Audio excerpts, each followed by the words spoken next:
लेकिन अगर कहीं चिकित्सक के मन में ये आ जाए कि इस छुरी की जो तेज धार है इसका चमत्कार जरा हम और अंग काट के भी दिखा दे, तो फिर उसको चिकित्सक कोई नहीं मानेगा, तो फिर तो दंड का पात्र बन जाएगा, अपराधी बन जाएगा। काटने की आवश्यकता केवल हाथ को है, कोई व्यक्ति पैर भी काट दे तो फिर वो चिकित्सक नहीं रह गया, अपराधी हो गया। तो काम भी अपराधी क्यों हो गया? कि उसने, गोस्वामी जी ने शब्द लिखा कि कोपे क्रोध आ गया। क्रोध आने का परिणाम क्या हुआ कि क्रोध में आने के पश्चात क्रोध में भर करके कोपे वो जब ही बारीचर केतु तो क्षणमह मिटे सकल श्रुति सेतु। पहला काम क्या किया कि जितने पुल बने हुए थे उसको तोड़ करके नष्ट कर दिया। तो अब फिर वही बात आई, नदी के जल को हम क्या कहें? नदी का जल के लिए तो संस्कृत में जीवन शब्द का प्रयोग करते हैं, लेकिन अगर नदी का जल व्यक्ति को तृप्त करे, उसकी मलिनता को धोवे, तो नदी का जल जीवन है। पर अगर नदी में इतनी बाढ़ आ जाए कि पुल नष्ट हो जाए, तो फिर उस नदी की वेगवती धारा की प्रशंसा कोई नहीं करेगा, क्योंकि वो तो विनाश करने पर तुली भी। तो काम की जो वेगवती धारा प्रवाहित हुई, उस काम की वेगवती धारा ने पहला कार्य यही किया कि वेदों ने जिस श्रुति सेतु का निर्माण किया था उसका ध्वंस उसने कर दिया। और श्रुति सेतु का ध्वंस करने के पश्चात फिर गोस्वामी जी उसके द्वारा जो महान क्रोध में आकर के जो महान दुष्कृत्य होता है उसका विस्तार से वर्णन किया। कोपे जब ही बारीचर केतु क्षणमह मिटे सकल श्रुति सेतु। और क्या किया? बोले ब्रह्मचर्य व्रत संयम नाना धीरज धर्म ज्ञान विज्ञान सभय विवेक कटक सब भागा। भागे सारे जितने सद्गुण थे वे भाग खड़े हुए। सदग्रंथों के लिए गोस्वामी ने लिखा सदग्रंथ पर्वत कंदरन मह जायते ही अवसर दूरे। अच्छे ग्रंथ थे वे जाकर के पर्वत के कंदरों में छिप गए। इसका अभिप्राय किसी के अंतःकरण में न पठन की रुचि है, न ब्रह्मचर्य की रुचि है, न सदाचार की रुचि है। प्रत्येक व्यक्ति के अंतःकरण में एक मात्र तीव्रतम भोग लालसा की वृत्ति विद्यमान है, काम का ये प्रभाव। तो कितना अनियंत्रित काम और उसका क्रोध कितना अनियंत्रित। उसका कर्तव्य तो यही था कि देवताओं ने जब ये कहा था कि भगवान शंकर के मन में तुम विवाह की इच्छा उत्पन्न करो, तो शांति पूर्वक जाता और शंकर जी के ऊपर प्रयोग करके शंकर जी के मन में अगर विवाह की इच्छा उत्पन्न करता, तो उसका अभिप्राय है कि उसने अपनी क्षमता का संतुलित उपयोग किया। लेकिन वो असंतुलित उपयोग यही करता है कि कब वो सारे संसार को कामग्रस्त बना देता है। तो उसका काम और क्रोध दोनों अनियंत्रित है। और फिर जब ये काम जहां के लिए भेजा गया था, जब वहां पर गया, तो बड़ी विचित्र बात गोस्वामी जी ने लिखी। शंकर जी की विशेषता क्या है कि जिस समय कैलाश पर्वत के शिखर पर काम पहुंचा और शंकर जी का उसने देखा, तो एक बहुत बढ़िया लाभ संसार को मिल गया केवल शंकर जी का दर्शन करने मात्र से। क्या काम ने शंकर जी को देखा और देखते ही क्या हुआ? बोले शिव ही बिलो की ससंख्य मारू, और तब बोले भयऊ जथाथिति सब संसारू। जो ही शंकर ने काम के भगवान शंकर के इस दिव्य घनीभूत वैराग्य में रूप को देखा, काम एक क्षण के लिए ऐसा विचलित हुआ कि उसकी सारी क्षमताएं समाप्त हो गई और लोग, जो व्यक्ति का तीव्र काम की वासना से व्याकुल हो चुके थे, तो वे लोग भी काम के द्वारा शिव का दर्शन होने। तो काम का दर्शन लोगों के अंतःकरण में अनियंत्रित वासना का संचार करता है और भगवान शिव का घनीभूत प्रभु समर्थ सर्वज्ञ शिव सकल कला गुण धाम योग ज्ञान वैराग्य निधि प्रणत कल्प तरुणाम, भगवान शिव को देख करके काम काम स्वयं भी प्रशांत होता है और विश्व भी शांत हो जाता है। और उसके पश्चात भगवान शिव की दृष्टि देखिए, फिर वो बहुत सी चेष्टा करने के पश्चात भी शंकर जी को प्रभावित जब नहीं कर पाता है, तो वहां पर जहां शंकर जी वट वृक्ष की छाया में बैठे हुए थे, वहीं पास में आम का वृक्ष भी लगा हुआ था। और उस आम्र का वृक्ष बड़ा प्रिय है, तो वो आम्र के वृक्ष पर जाकर के बैठ जाता है और अपने पुष्प के धनुष और बाण के द्वारा भगवान शंकर के हृदय में का सम्मोहन बाण का प्रयोग करता। और जब सम्मोहन करने वाले बाण का प्रयोग करता है, भगवान शंकर के हृदय में काम का बाण जाकर के लगता है, तो गोस्वामी ने लिखा भगवान शंकर भीतर से बाहर की ओर जैसे कोई नेत्र मुदे बैठा हुआ हो, अचानक उसे चोट लगे तो उसकी दृष्टि बाहर की ओर जाती है। तब भगवान शंकर ने तुरंत का नेत्र खोल करके ये देखा कि मेरे अंतर में ये बाहर जाने की जो वृत्ति आ गई वो कहां से आ गई। और तब गोस्वामी जी ने कहा, भगवान शंकर का भयउ ई समन क्षोभ विसेखी, नैन उघारी सकल दिश देखी, और उनकी पैनी दृष्टि से काम छिपा नहीं रह गया। बहुत यही उनकी दृष्टि की विशेषता। क्या काम छिपा हुआ कहां है? आम के पत्ते की आड़ में। ये छोटा और बड़ा बनने की दोनों की कला में बड़ा निपुण। तो जब शंकर जी पर आक्रमण किया तो आम के पत्ते की आड़ में छिपा हुआ था। भगवान शंकर ने उस सूक्ष्म काम को, इसका अभिप्राय यह है कि काम का एक रूप तो वो होता है कि जो बड़ा घातक विध्वंसक प्रत्यक्ष रूप से हमारे आपके जीवन में दिखाई देता है, पर काम कभी कभी अंतर मन में इतनी सूक्ष्मता से विद्यमान रहता है कि साधारण व्यक्ति उस काम को नहीं देख पाता। लेकिन भगवान शंकर के समान का जिसकी दृष्टि सूक्ष्म है, का वो काम कितना भी छिप करके क्यों ना आक्रमण करे, का वो उस मूल कारण को काम पर उसकी दृष्टि पड़ जाती है। शंकर जी की दृष्टि पड़ी और तब शंकर जी ने भी क्रोध किया। अभी कोपे जब ही बारीचर केतु था और अब भगवान शंकर का कोप दिखाई देता है। और जब भगवान शंकर ने कोप किया तो गोस्वामी जी ने एक नई बात लिखी कि सारे देवता और संसार के लोग डर गए और डर करके देवता सोचने लगे कि इस बेचारे को हम लोगों ने भेजा, अब क्या होने जा रहा है। लेकिन शंकर जी के साथ एक बड़ी समस्या जुड़ी हुई थी, इसलिए और डरे।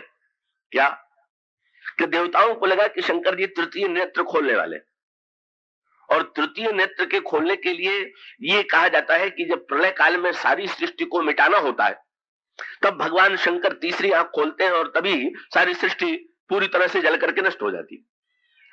तो ऐसा लगा कि शंकर जी की जब तृतीय दृष्टि खुलेगी तो सारे विश्व का विनाश हो जाएगा। पर जो भूल काम ने की, अगर वही शिव के क्रोध में भी हो कि भाई काम ने क्रोध में आकर के सबको कामग्रस्त बना दिया और शंकर जी क्रोध में आकर के सारे विश्व को ही जला करके नष्ट कर दे, तो इसका अभिप्राय कि क्रोध पर उनका कोई नियंत्रण नहीं।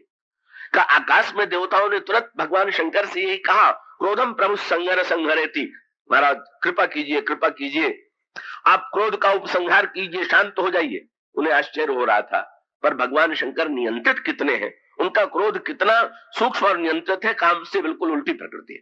क्या भगवान शंकर ने अपनी तृतीय दृष्टि को खोला तो बस, पर सृष्टि के सारे व्यक्तियों और सारे सृष्टि की तो बात क्या, यहां तक कि जिस आम के वृक्ष पर काम बैठा हुआ था वो भी नहीं जला, केवल काम ही जला। वो समझी ने लिखा, नैन उघार सकल दिश देखी, और तब उसके पश्चात क्या हुआ, तब शिव तीसर नैन उघारा, और कितना जला, बोले चितवत काम, बस केवल काम को छोड़ करके आम का एक पत्ता भी उनने नहीं जलने दिया। और उसका अर्थ क्या कि शंकर जी कितना अपने क्रोध को नियंत्रित किए हुए हैं, कितना उचित उसका उपयोग करते हैं। भगवान शंकर को यह लगा कि काम ने आम के वृक्ष का आश्रय लिया, तो आम का वृक्ष बड़ा रसीला होता है और आम का वृक्ष किसे आकृष्ट नहीं करता, आम का फल इतना रसयुक्त होता है कि उसके पान के लिए, उसका रस पीने के लिए किसमें व्यग्रता नहीं आती। तो ठीक इसी प्रकार से ये काम जो है आम का जब आश्रय लेता है तो इसका अभिप्राय यह है कि जो मन में रस की पिपासा है, रस की प्यास है, का उस रस की प्यास का आश्रय लेकर के ही व्यक्ति काम जो है व्यक्ति के अंतःकरण में वासना की सृष्टि करता।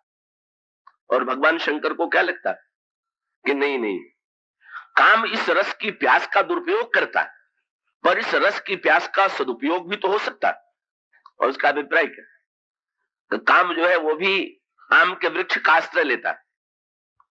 पर महानतम भक्त का गुसुंडी जी अपने सुमेरु पर्वत के जिन 4 शिखरों पर रहते हैं, उन्होंने भी एक शिखर पर उस सुमेरु के वहां भी आम का वृक्ष लगा हुआ, और आम के वृक्ष का उपयोग का गुसुंडी भी करते, आम के वृक्ष का उपयोग काम भी करता है। और उसका अभिप्राय है कि रस की जो प्यास है, जो रस की आकांक्षा है, उसी से प्रेरित होकर के व्यक्ति कामी बनता है। और यहाँ आम का उपयोग क्या करते हैं लिखा हुआ, वहां पर भी संकेत बड़ा मार्मिक है। अलग अलग वृक्षों के नीचे काकभूषुंडी जी अलग अलग काम करते हैं। तो आम के वृक्ष के नीचे क्या करते हैं, वह आम छाह कर मानस पूजा। मानस पूजा शब्द बड़ा सार्थक। मन का संबंध मनोज से है। आम से रस की इच्छा मन में उत्पन्न होती है और मन से मनोज जुड़ा हुआ है, और यहाँ मनुष्य के अंतःकरण में रस की आकांक्षा है, और वही मन रस की आकांक्षा ही तो व्यक्ति को भगवद रस ब्रह्म रस की खोज में ले जाती है, और उस रस के द्वारा व्यक्ति अनंत तृप्ति प्राप्त करता है। तो भगवान शंकर इतनी सीमित मात्रा में क्रोध का प्रयोग करते हैं कि जिससे वासनात्मक अनियंत्रित काम विनष्ट हो जाए, लेकिन रस की वृत्ति का समाज से विनाश न होने पाओ, इतने सावधान। और उतने भी नियंत्रित, उतने पर भी इतने नियंत्रित हैं कि काम की पत्नी आ गई तो काम की पत्नी पर क्रोध नहीं किया, उन्होंने वहां पर भी अंतर कर दिया। काम की पत्नी रति है, रति पर भी शंकर जी को क्रोध नहीं आता। शंकर जी ने आए दोनों साथ थे, पर उन्होंने जलाया काम को, रति को नहीं जलाया। तो भगवान शंकर का तात्पर्य था कि नहीं, आम का वृक्ष भी जलाना ठीक नहीं है और रति को भी जलाना ठीक नहीं। क्यों? ये जितने भक्त हैं वो भगवान से यही तो मांगते हैं केवल, जो जिनको काम नहीं चाहिए उनको भी तो ये चाहिए। भरत जी से बढ़कर के तो रामायण का कोई विरागी नहीं है, लेकिन उनको भी अगर काम की आकांक्षा तो ही नहीं है, काम की क्या अर्थ, न धर्म न काम रुचि, गति न चाहो निर्वाण, न तो अर्थ चाहिए, न धर्म चाहिए, न काम चाहिए, न मोक्ष चाहिए। त्रिवेणी ने पूछा कुछ नहीं चाहिए क्या? कि नहीं, एक वस्तु चाहिए। क्या? अर्थ न धर्म न काम रुचि गति न चाहो निर्माण, जन्म जन्म रति राम पद। रति तो चाहिए, और उसका अभिप्राय यह है, रति में जो तद्रूपता है वो तद्रूपता किस भक्त को नहीं चाहिए। भक्त भी तो यही चाहता है कि हम भगवान का ध्यान करते करते भगवान के रूप में एकाकार हो जाए, तद्रूप हो जाए। तो भगवान शंकर रति की वृत्ति को भी जीवित करते हैं, रस की आकांक्षा को भी जीवित रहने देते हैं। और इतना ही नहीं, जब रति अनुरोध करती है तो भगवान शंकर फिर उसमें भी क्रमशः सदैव होते हुए का अनेक उपाय करते हैं। जब काम रति ये कहती है कि महाराज आपने काम को जला दिया, पर मेरा क्या होगा? और उसका अभिप्राय यह है कि भाई भरत जैसे संतों के जीवन में तो काम शून्य रति हो सकती है, पर सर्वथा काम शून्य हो जाना संसार के सभी व्यक्तियों के लिए संभव है क्या? तो रति का तात्पर्य कि तो सभी के लिए संभव नहीं है, और यदि सभी के लिए संभव नहीं है तो मेरा तो स्वयं अपने पति से मिलन तभी होगा जब काम विद्यमान रहेगा। तो भगवान शंकर तुरंत ये कह देते हैं, अब ते रति तव नाथ कर कोई ही नाम अनंग। अब वो अशरीरी होकर के जीवित रहेगा। और जब इतने पर भी रति संतुष्ट नहीं होती तो कह देते हैं, और आगे बढ़कर के उदारता से, जब जदुवंश कृष्ण अवतारा होई हरण महामयी भारा, कृष्ण तनय होई पति तोरा, वचन अन्यथा होई न मोरा। जब द्वापर युग में भगवान कृष्ण के रूप में अवतार लेंगे तब तुम्हारा जो पति है उनके पुत्र के रूप में जन्म लेगा। और उसका अभिप्राय यह है, कामना सहित रति को स्वीकार कर पाना कहीं तो ईश्वर के लिए संभव है। कि ईश्वर अंत में धन्य बना सकता है, इसकी परिपूर्णता भगवान श्री कृष्ण ने नहीं किया। इन गोपियों को स्वीकार कर लेना, और गोपियों को स्वीकार करने के साथ साथ कुब्जा की भी जो स्वीकृति है वो समग्र काम सहित रति को स्वीकार कर लेने की बात, ये इसका तात्पर्य। तो भगवान शंकर जो है का वो तो बस नियंत्रण की पराकाष्ठा है। क्रोध बिल्कुल नियंत्रित है, काम बिल्कुल नियंत्रित है, कि जीवन में कोई ऐसी वृत्ति नहीं है कि जिस पर नियंत्रण नहीं हो। यही भगवान शंकर की स्वस्थता है, और दूसरी ओर दूसरे पक्ष में वही काम की अस्वस्थता है। तो रामायण के प्रारंभ में मानो संकेत किया गया, जब शिव के समान हम केवल बुराई को मिटाने के लिए क्रोध स्वीकार करते हैं, और उतनी ही मात्रा में स्वीकार करते हैं जितनी मात्रा से केवल बुराई मिट जाए पर भलाई पर आंच न आने पावे, तो ऐसी परिस्थिति में ऐसा क्रोध जो है उस समाज और व्यक्ति को स्वस्थ बनाने वाला है, पित्त की उस भूमिका को पूरा करने वाला है जिस भूमिका के कारण पित्त जो है रस को पचा करके शरीर को स्वस्थ बनाता है, गतिशील बनाता है। और अनियंत्रित काम के, अनियंत्रित क्रोध के और भी दृष्टांत।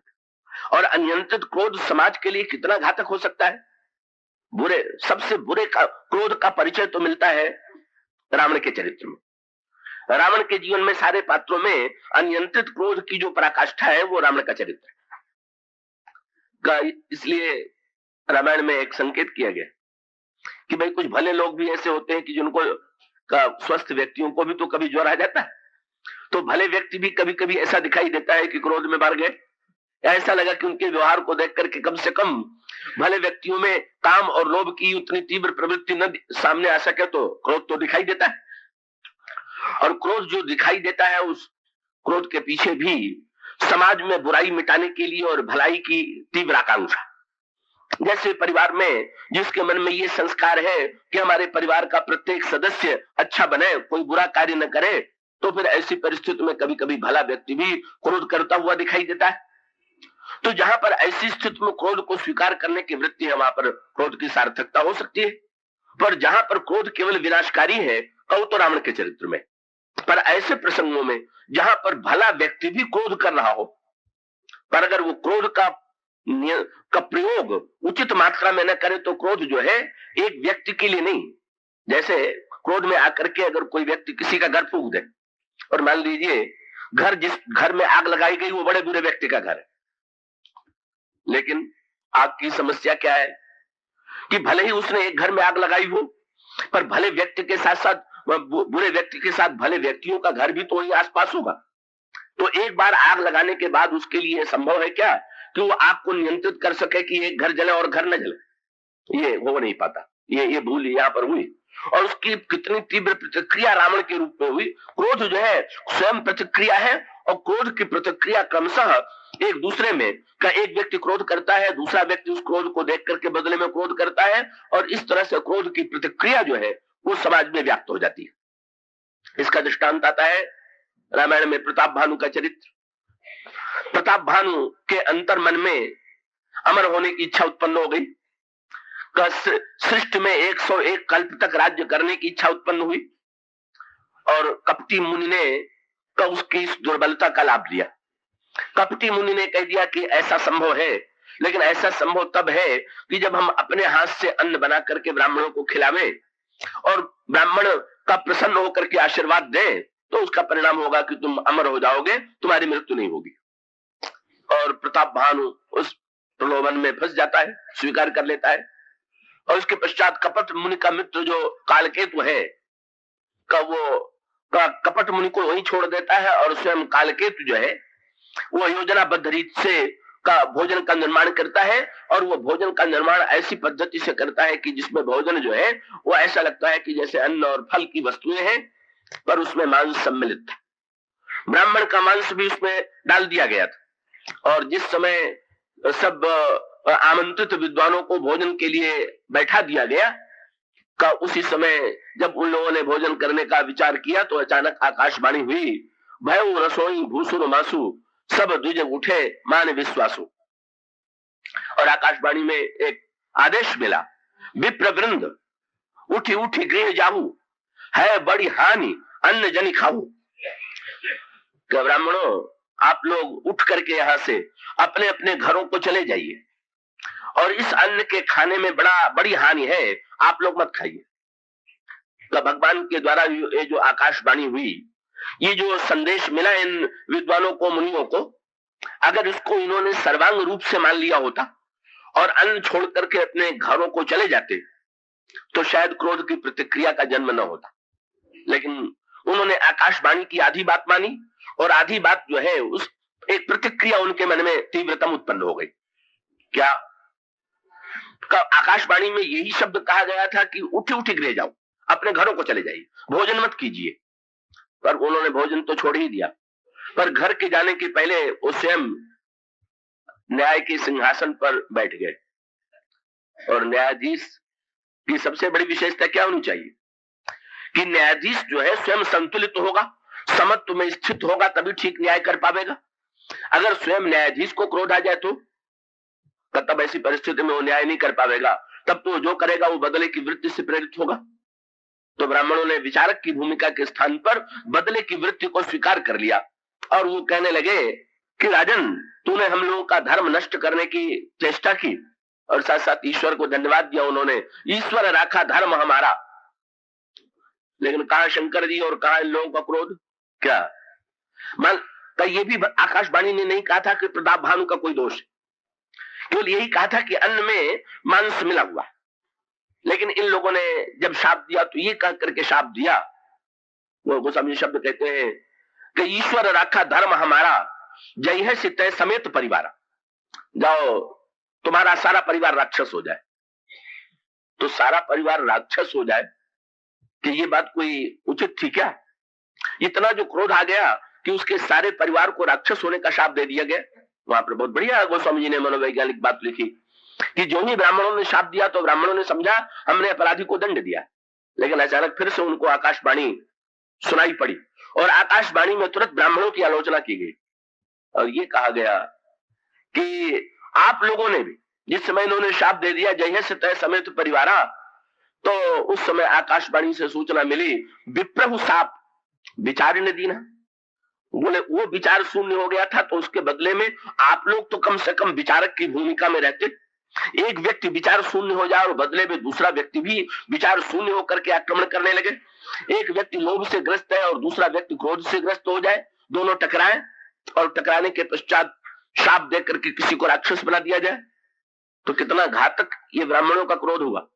इससे ब्राह्मणों की महिमा बढ़ी नहीं, भगवान ने प्रशंसा नहीं की मुनियों की, का उनको उसका दुष्परिणाम सारे समाज को और न जाने कितने वर्षों तक भोगना पड़ा। क्यों?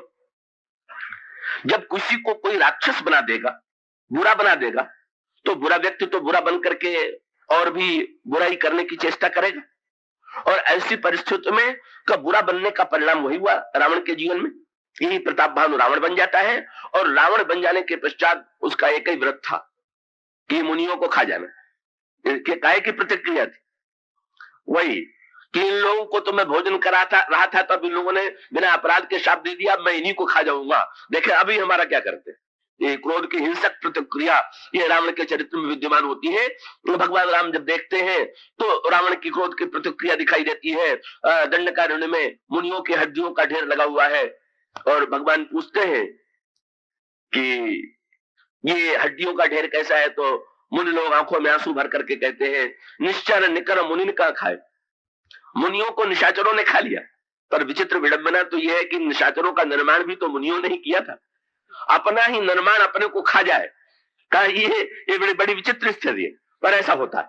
अपना ही उत्पन्न हुआ दुर्गुण अपने लिए घातक, समाज के लिए घातक बन सकता है और उसकी प्रतिक्रिया फिर रावण के जीवन, रावण के क्रोध की प्रतिक्रिया फिर रावण के मन में भी ये बात नहीं रह गई कि जिन लोगों ने मुझे शाप दिया है केवल हम उनसे बदला लेंगे। फिर रावण ने निर्णय कर लिया का पूर्व जन्म में उसकी एक तीव्र प्रतिक्रिया, और वो तीव्र प्रतिक्रिया इतनी हुई कि प्रताप भानु के चरित्र में लिखा हुआ है दिन प्रति देई विविध विधि दाना, सुनई शास्त्र बर वेद पुराना, नाना बापी कूप तड़ागा, सुमन बाटिका सुंदर बागा, विप्र भवन सुर भवन सुहाए। कई इस प्रकार से का पवित्रतम निर्माण कार्य जो है प्रताप भानु के द्वारा हुआ करता था। और अब उसके जीवन में क्या एक व्रत है, अनावश्यक व्रत। और अनावश्यक नियम क्या है? बोले जहां कहूं फिरत धेनु द्विज पावई, नगर गांव पुर आग लगावई, सुबह आचरण कतौ नहीं होई। प्रताप भानु के मन में रावण के रूप में यही प्रतिक्रिया है कि मैंने भला बनने की चेष्टा किया, तो भला बनने की चेष्टा के बाद भी हमको बुरा काम को शाप दे करके हमारे परिवार को विनष्ट कर दिया गया, तो अब मैं बुराई के द्वारा इसका बदला लूंगा। और इसका परिणाम होता है कि वो तीव्रतम क्रोध का प्रतिरूप रावण बन जाता है। यद्यपि रामायण में रावण को केवल क्रोध के रूप में नहीं देखा गया है, तो वो मोह का प्रतीक तो ही है, पर मोह के प्रतीक के साथ साथ इस जो पंक्तियां आपके सामने चल रही है, तो उसमें ये कहा गया कि अगर किसी के जीवन में केवल काम है तो वात ज्वर से पीड़ित, अगर किसी के जीवन में केवल लोभ है तो वो कफ ज्वर से पीड़ित, और किसी के जीवन में यदि तीव्र क्रोध है तो पित्त ज्वर से पीड़ित। पर पूछा गया कि अगर किसी के जीवन में तीनों हो तो गोस्वामी जी ने कहा बस तब तो भाई अगर तीनों एक साथ हो तो समझ लेना चाहिए काम बात कफ लोभ अपारा, और क्रोध पित्त नित्य छाती जा रहा, और प्रीति करें जो तीनों भाई तो उपजे सन्निपात दुखदाई। तो रावण के संदर्भ में सन्निपात शब्द का ही प्रयोग रामायण में किया गया। का अंगद जब रावण की सभा में गए और रावण बहुत बकझक करने लगा तो अंगद बड़े ध्यान से सुन रहे थे। रावण ने पूछा मेरी बातों को तुमने ध्यान से सुना, कुछ समझ में आया? अंगद ने कहा बिल्कुल समझ में आ गया। क्या समझ में आ गया? बोले मैं यही तो देखने आया था कि तुम्हें कौन रोग हुआ, और अब समझ में आ गया है कि कौन रोग हुआ। कौन सा रोग हुआ है? बोले सन्निपात जल पश दुर्बाधा, भय से काल बस खल मनु ज्यादा। तुम्हें तो सन्निपात हो गया है। जब हनुमान जी जैसा वैद्य आकर के तुम्हारी चिकित्सा नहीं कर पाया, वो तुम्हें स्वस्थ नहीं बना पाया, ये भगवान की चेष्टा। सीधे लंका पर आक्रमण न करके जब भगवान राम हनुमान जी को भेजते हैं तो वहां पर सांकेतिक तात्पर्य क्या है? तो रामचरितमानस में जहां पर मानस रोगों का वर्णन किया गया है, वहां पर मानस रोगों का वर्णन करने के साथ साथ ये कहा गया कि मन के रोगों को नष्ट करने वाला वैद्य चाहिए। और वो वैद्य कौन है? तो ये कहा गया कि सदगुरु वैद्य वचन विश्वास। सदगुरु जो है वही वैद्य है। तो हनुमान जी को भेजने का तात्पर्य क्या? कि हनुमान जी तो वस्तुतः सदगुरु ही है, शंकर के अवतार है, तो वैद्यों के वैद्य है। शंकर जी के लिए रामायण में कहा गया तुम त्रिभुवन गुरु वेद बखान, सबसे बड़े वैद्य। और अगर रावण को इस रूप में देखें तो रावण एक कल्प में रुद्रगण के रूप में उनका शिष्य भी रह चुका है। तो भगवान का तात्पर्य क्या है? तो रावण जैसा रोगी जो रुग्ण हो गया है और अपने रोग के द्वारा स्वयं तो दुख पा ही रहा है, अपने से भी अधिक सारे समाज को दुख में डाल रहा है। भगवान ये चेष्टा करते हैं कि पहले रावण का के वध की बात ना हो। तो यो कह लीजिए वध, और इसका तात्पर्य क्या? भगवान के द्वारा वध का भी अर्थ क्या है? कि जैसे किसी चिकित्सक के पास जाए तो पहले वो चेष्टा करता है कि औषधि के द्वारा ही रोगी का रोग शांत हो जाए, पर औषधि के द्वारा अगर रोगी का रोग शांत न हो तो फिर उसको का अस्त्र की चिकित्सा भी करनी पड़ती है, शल्य की चिकित्सा भी करनी पड़ती है। तो भगवान ने हनुमान जी को इसलिए भेजा कि तुम सदगुरु के रूप में वैद्य हो और वैद्य के रूप में जाकर के रावण के रोग को देखो, रावण के रोग को तुम दूर करने की चेष्टा करो। रावण यदि स्वस्थ हो जाता है तो उसका परिणाम होगा कि समाज स्वस्थ रहेगा। रावण की अस्वस्थता सारे समाज को विनाश की ओर ले जा रही है, पर हनुमान जी जैसा वैद्य भी चेष्टा करके भी रावण की चिकित्सा नहीं कर पाता। क्यों? बोले पहला उसमें सूत्र ये दिया गया मानस रोग के संदर्भ में कि सदगुरु वैद्य वचन विश्वास। सदगुरु जो है वही वैद्य है और रोगी का पहला कर्तव्य है कि उसके वचनों पर विश्वास करे।